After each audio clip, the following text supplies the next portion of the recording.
The next Clash of Clans update is coming in October as confirmed by the season calendar. We also have a new piece of epic equipment, and I will run you through the skins and scenery that is coming during October. Cosmic Curse is the theme for this month. We have the season challenges, the silver and the gold pass that runs throughout the entire month. This time it will be for the Archer Queen. Like I mentioned, I'll show you all of the skins in depth once we get to the cosmetics, but if you are purchasing the gold pass, remember you can support a creator beforehand by pressing the C and entering their code. My code is Judo, and it helps me to make the best Clash of Clans videos possible.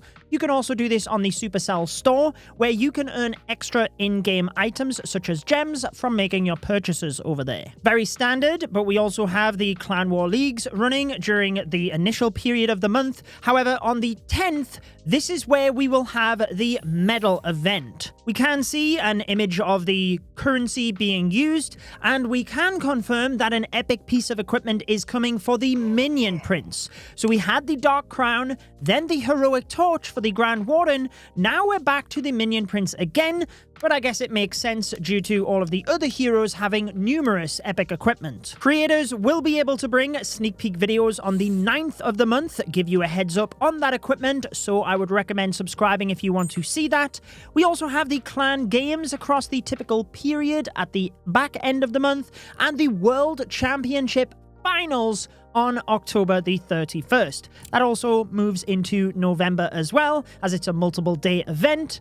But you can notice on the right side, creators sneak peeks. We already gave details that this will be for the new ranked mode in Clash of Clans. There will now be battles and ranked battles. However, we do have a glimpse at a couple of different icons here. Previously, we only seen dragon icons for the leagues. Now you can see the wizard and the Electro Titan. No date given on that one as such, but at the time of releasing this video, the current Legend season has less than 7 days. So unless they were to extend it or have a period without a Legend season, well then you can have a pretty good guess as to when we could expect that update. Clearly, I will be breaking down all of the ins and outs of that once we do get to update sneak peeks. Now let's go over the cosmetics coming in October though, starting with the gold pass skin for the Archer Queen. It is called the Hero Hunter. On the selection animation screen, you can clearly see the stealth involved, as well as the Halloween vibe for this one.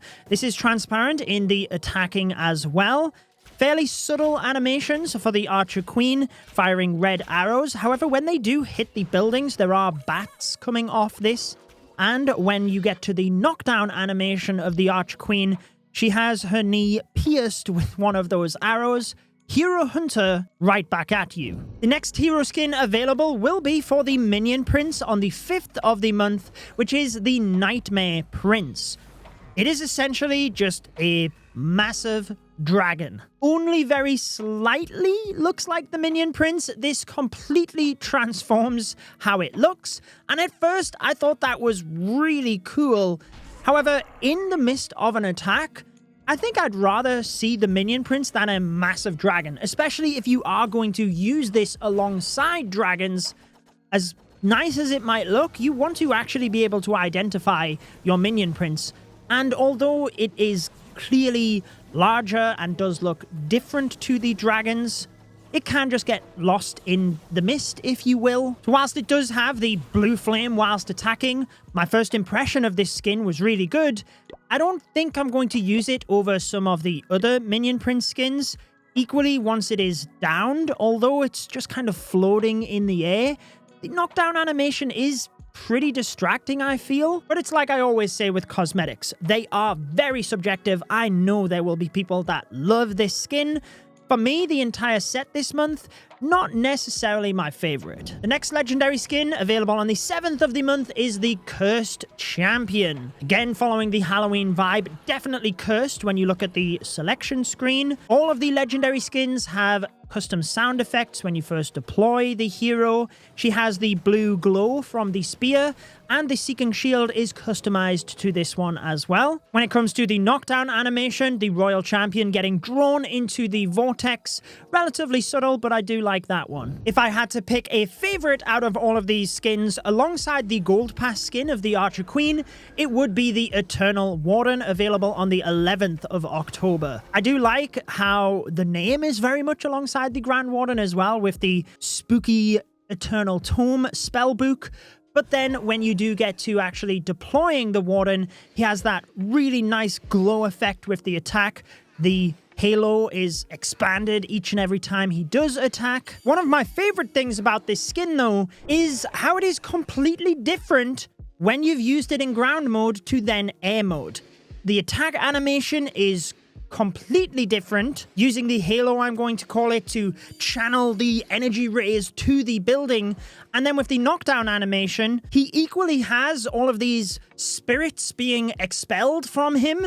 Whereas for the ground knockdown animation, he simply loses his head. So I think this skin in particular, they did a really good job with. The final skin is the Berserker King on the 13th of the month. I have to say, aesthetically, I don't really like how this one looks. I think a lot of the heroes have so many skins at this point that if you were to rank them in like your top 3, top 5, there's just so many that, in my view, are better. I will say that I really like the attack animation of the Barbarian King. The sword is just really overemphasized. You have that massive red glow. It is hard not to see the Barbarian King when you're using it in an attack, which is one thing that I always like from the hero skins, is when you can visibly see them. What I don't like is once you get to the knockdown animation, where they are equally as distracting, because at that point, I'd rather not see the hero. For the Berserker King, it is relatively subtle. He's holding his head,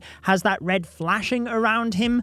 So that's about as far as I would like to see the knockdown animations. They have to make them somewhat entertaining to add to the skin, but certainly when it came to the cyber set, I always use that as an example, but it was just way too much for a knockdown animation. Moving to the sceneries now, though. I say sceneries because in recent months, they have been tailoring the classic scenery to the theme. You can see it here, the red vines infecting the home village in itself.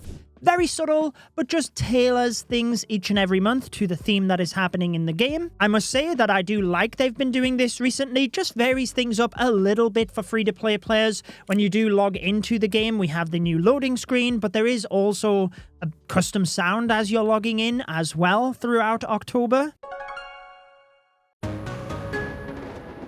However, when it comes to the paid scenery, this will be available on the 3rd of the month. It is an XL scenery. They've been doing this the last couple of months, where it's a little bit more expensive than what the standard sceneries were.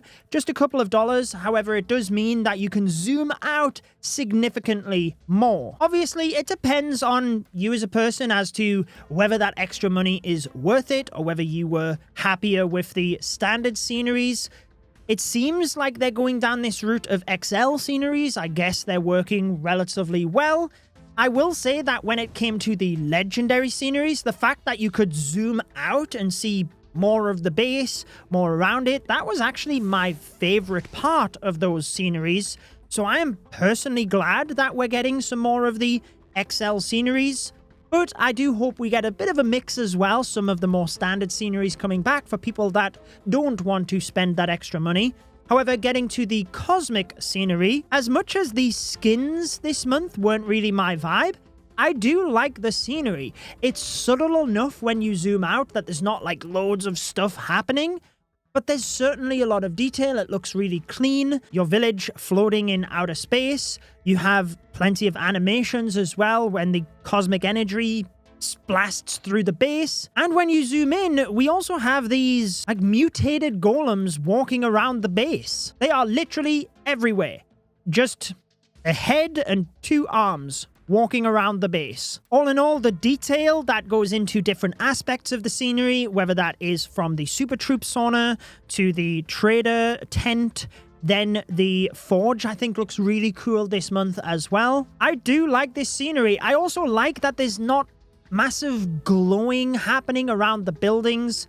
Again, cyber set was definitely not my favorite when it came to that sort of stuff. However, again, for the cosmic scenery, I do really like the detail. It's my favorite part of the cosmetics this month. You can let me know what you think down in the comments though, and be sure to keep on the lookout for the creator sneak peeks, whether it be for the update or the medal event. I will be bringing sneak peeks over on my main channel, so make sure to keep an eye on both the Judo Sloth gaming channel and this one, and I will see you in the next video.